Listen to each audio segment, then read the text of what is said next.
আসসালামু আলাইকুম। Hello viewers, আশা করি সবাই ভালো আছেন।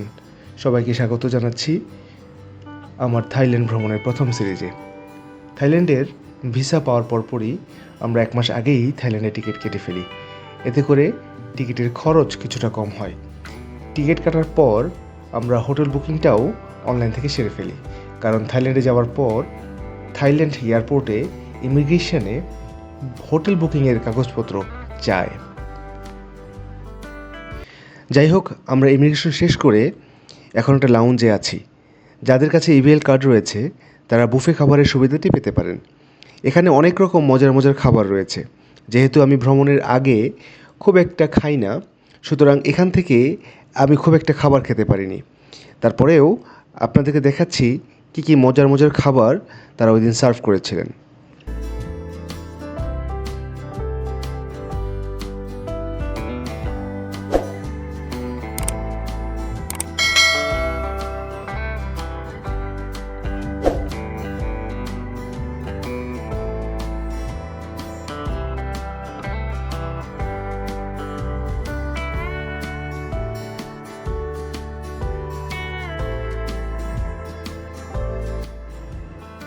খাবার শেষ করে আমাদের বিমানে ওঠার সময় হয়ে গেল। বিমানে আমরা উঠেও পড়লাম এবং বিমানটি এখন রানওয়েতে রয়েছে। কয়েক সেকেন্ডের মধ্যেই হয়তোবা টেক অফ করবে।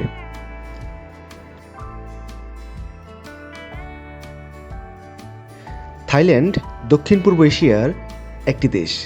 তার সমৃদ্ধ সংস্কৃতি, প্রাকৃতিক সৌন্দর্য এবং বর্ণময় ইতিহাসের জন্য পরিচিত। থাইল্যান্ড সম্পর্কে কিছু গুরুত্বপূর্ণ তথ্য দিয়ে রাখি।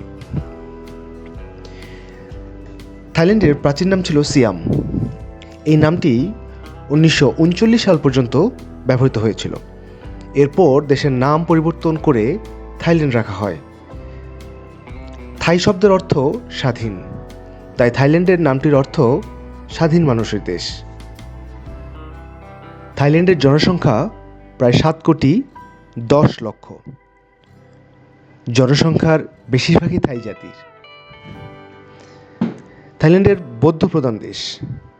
মোট জনসংখ্যার প্রায় 95% বৌদ্ধ ধর্মাবলম্বী। এছাড়াও ইসলাম, খ্রিস্টান ও হিন্দু ধর্মের অনুসারীও রয়েছে।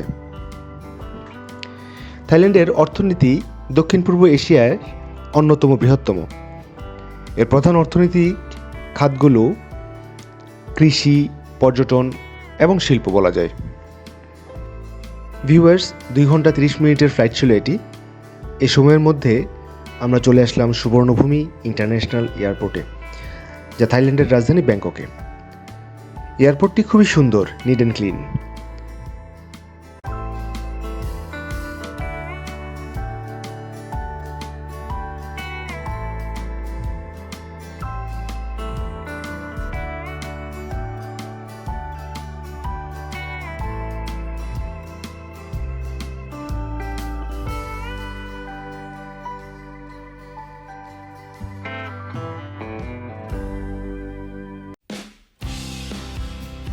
যেহেতু আমরা সরাসরি চলে যাব পাতায়াতে, সেহেতু আমরা একটা বাসে উঠে পড়লাম। এয়ারপোর্টের পাশেই এই বাসগুলো পাওয়া যায়। এই বাসগুলোই আমাদেরকে নিয়ে যাবে সরাসরি পাতায়াতে। তবে আপনি চাইলে ট্যাক্সি ক্যাবেও যেতে পারেন, সেক্ষেত্রে ভাড়া কিছুটা বেশি পড়বে। এখানে হয়তো আমাদের যেতে সময় লাগবে 1 ঘন্টা থেকে 1.5 ঘন্টার মতো। এখানে বলে রাখি, আমরা বাসের টিকিট কেটেছি 143 বাত করে এক একজনের। ভিউয়ার্স, আমরা এখন ব্যাংককের একটা এক্সপ্রেসওয়ের উপর দিয়ে যাচ্ছি।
ভিউয়ার্স, চলে আসলাম পাতায়াতে। সময় লেগেছে আনুমানিক 1.5 ঘন্টার মতো। অনেক ধন্যবাদ ভিউয়ার্স ভিডিওটি দেখার জন্য। দেখা হচ্ছে আপনাদের সাথে পরের ভিডিওতে।